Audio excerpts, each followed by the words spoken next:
what I want to introduce you to is I have to acknowledge not at all my own stuff. So I'm going to present you to the 5 Ways to Wellbeing, which is a campaign that came out of a think tank in the United Kingdom. Essentially, what happened was the UK government threw a whole bunch of money and gathered a whole bunch of researchers and posed the question, what is it that our population could do, the average person, what could they do that would actually help them be happier, healthier, and more well? What is it that they could do that would foster resiliency, that would boost self-efficacy and self-esteem, that would give people more confidence and allow them to lead happier, more productive lives? So they posed this question to researchers and from various fields, really heavily from the medical sciences, health sciences, psychology, and positive psychology. And really, they pulled all this information together and synthesized it down to 5 things that the evidence, that the literature, that the research says that if you're doing every day in a really intentional way, so not just haphazardly, accidentally doing them, but taking note of the fact that this is what you're doing, that you foster resiliency, that you develop and enhance your positive mental health. And then, luckily, the New Economics Foundation, who's amazing organization, they packaged this all nicely and has made it available for folks like yourself, like myself, to share and make use of. So when we think about the goals of the 5 Ways to Wellbeing, it's really about resiliency. And resiliency is a term that we throw around a lot, and we may not always really think enough about what that means.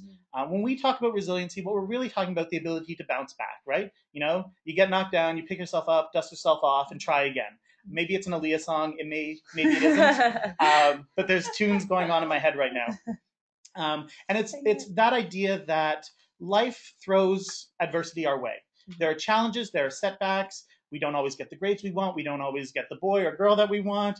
There are career woes. There's lots of things. You know what they are. I don't need to tell you go over that list that Devika did of all the things that can stress us out. What we really want to do is increase individuals' capacity to bounce back from that. And so the 5 things that I'm going to walk you through, if they're done on a daily basis and in an intentional way, actually have measurably been shown to increase that resiliency, that self-efficacy, and to enhance your positive well-being.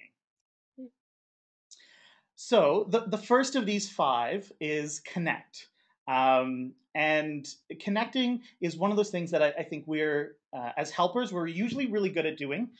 We form relationships with our communities, with our colleagues. And so this is one that tends to be one of our strengths as helper, but it's still worth doing in a really intentional way.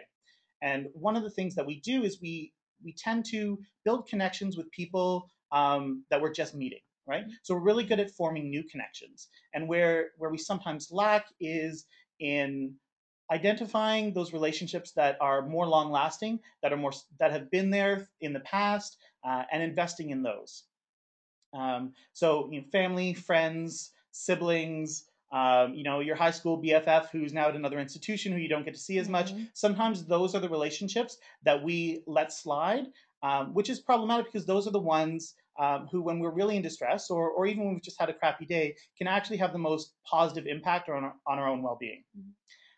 So to get us thinking about Connect, and I'm going to try to get us to do something for each of these activities, I'm going to trust you to take out your cell phones. Hopefully they're on silent. Really unorthodox, I know. So you can put in your passcodes. And I'd like you to, with your cell phones in one hand, without looking through them, I want you to think about who are the people in your life that are the most supportive of you. Who are your rocks? Who are the people that on the worst day ever, you would want to go to them for that support? Just think about those people. It could be, your mom, dad, sibling, best friend, pet rock, whatever it happens to be. It could be your F buddy, absolutely. Whoever that is, think about those people. Maybe try to come up with 1 or 2, maybe 3 if you're lucky. And now I'm going to challenge you to look through your mobile device and reflect, look at your past calls. your past 10 phone calls, your past 10 text messages. If you've got a data package and you're sending emails, who are the last 10 emails that you sent?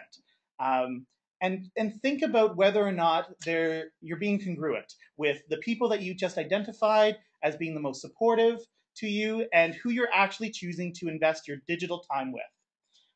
I like to do this exercise with folks, and I recognize that it's not going to work for everyone, right? I mean, one of my rocks is my cat.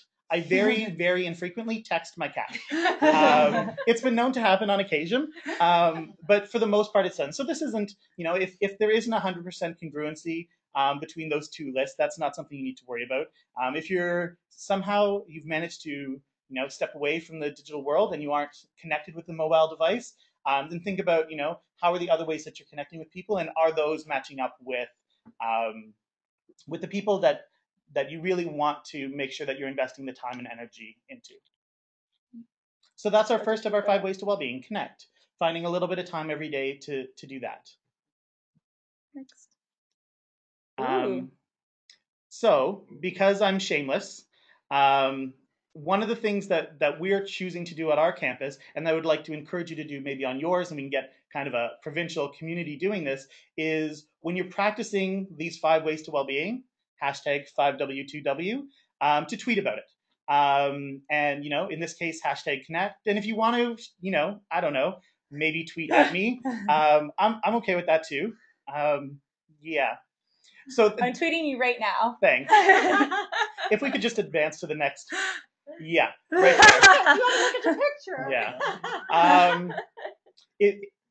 That's one of the things that I'm hoping we will be able to do as a community now. Maybe throw in your why can I never say that word? Okuo 360 hashtag in there. And we've got people on our campus who are going to start retweeting those, so we can share ideas of how people are doing this, how they're choosing to connect. The second of the 5 ways to well-being is learn. And this is one that you'd think that in an academic institution we would be really good at. And we are, but it's not the type of learning that the 5 ways to well-being is talking about. The 5 ways to well-being, the learning that they're talking about is really about those ways in which you are learning things for your own self-interest, for your own self-satisfaction, and where you're measuring your own success. In an academic setting, our successes are measured by the grades that we're given. So someone else imposes their values and assessment on our work. The learning that we're encouraging as part of the 5 ways to well-being is that thing that you do for yourself, where you get to decide what is the way to go. The example that I like to give is learning a new instrument. So I don't play guitar. I imagine that if I did play guitar, that I could set some goals for myself along that progression. Like I could actually, go out and buy a guitar. That could actually make me feel pretty good. Like I could just throw it over my shoulder and walk around campus and let people think I played guitar. That's not really so much of the learning, but that could be my first step. Then maybe I actually learn how to play my first chord, and that could be exciting. And that's learning, and there's a sense of accomplishment and pride that I feel that bolsters my self-esteem and my self-efficacy. My ability to control the things around me, that really does feed into my overall sense of resiliency. And then maybe we go a little further and I can maybe do a riff. I assume a riff is more than a chord. I don't know. There are guitar players all over the world right now shaking their heads at me. And then maybe you learn to play the chorus of a song, and then maybe you learn to play a whole song and you're feeling really good about yourself, but you set the milestones. And maybe your ultimate milestone is you want to be that person with the guitar around a campfire playing Green Day, so cool. Right? Like Wonderwall, with people singing along to that. Achieving that gives you a really strong sense of mastery over the things around you. So for this activity, I'd like to introduce you to a video. One of the things that you can do to learn, which is learn sign language, or in this case, maybe just learn how to sign your own name. So we're going to put this onto full screen, and I'm going to encourage you, whether you're alone in your room or with a group, to go along and practice with us, and then take the opportunity to maybe introduce yourself at some other point in your week using American Sign. Oh, for goodness sakes. Oh, technology. I'm struggling. Here we go. A is for apple.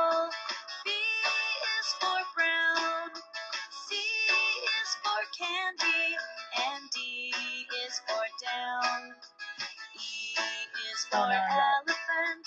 F is for friend. G is for gorilla. And H is for hen. Oh. Uh-oh.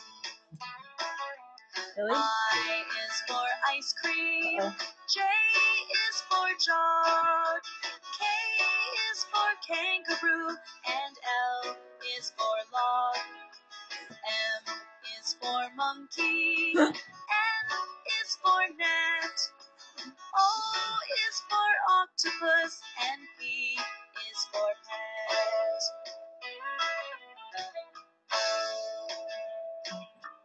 Q is for quarter. R is for rain. S is strawberry. And T is for train. U is umbrella. V is for van. W is water. And X is xylophone. Y is for yellow. Z is for zoo. Now you signed your ABCs. I'm so proud of you.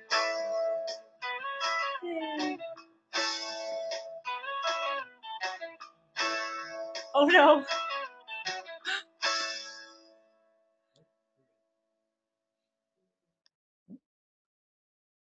Oh, it really wants to play again.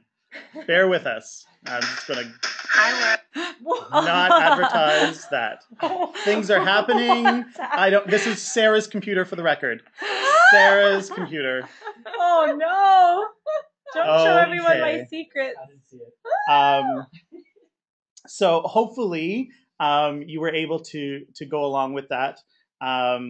We have thinking the technology might not work, and I understand from some of you that the technology might not have worked for that video. We've got a slide here that has all the letters, and it's not necessarily important that this is the learn that you do.